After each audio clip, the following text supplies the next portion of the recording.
What could break China's grip on rare earths? Rare earths can be found in everything from fighter jets to headphones, as well as electric vehicles, data centres, drones and wind turbines. One estimate finds that if countries stick to their current climate pledges, annual demand for rare earths will grow by 62% by 2040.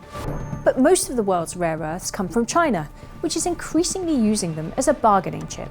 So there's a growing need to break its monopoly. The good news is that rare earth reserves are found across the globe.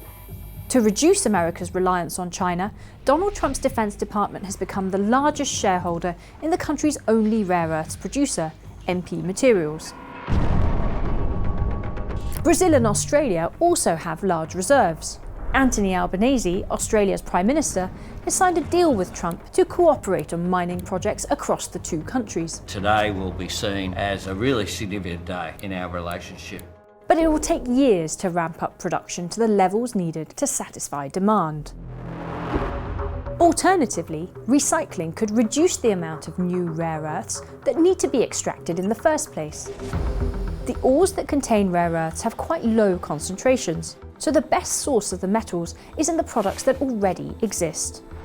Apple has committed to a $500 million partnership with MP Materials to make magnets from recycled rare earths. We're thrilled to work together on a cutting-edge rare earth recycling line in Mountain Pass, California. This too will take years because there's a chicken and egg problem. Having a lot of rare earths come from recycling relies on having a lot of products out there to recycle.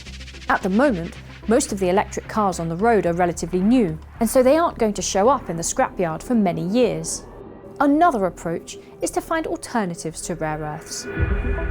After China banned the export of the elements to Japan in 2010, Japanese firms developed a heavy rare earth-free magnet for hybrid vehicle motors.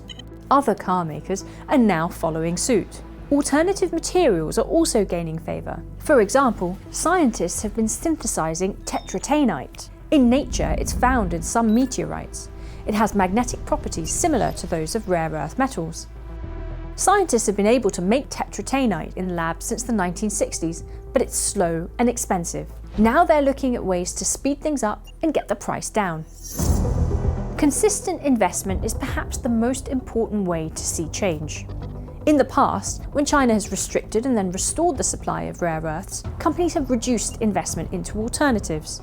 But now that China's using its power over rare earths more often, the rest of the world has a strong reason to keep investing.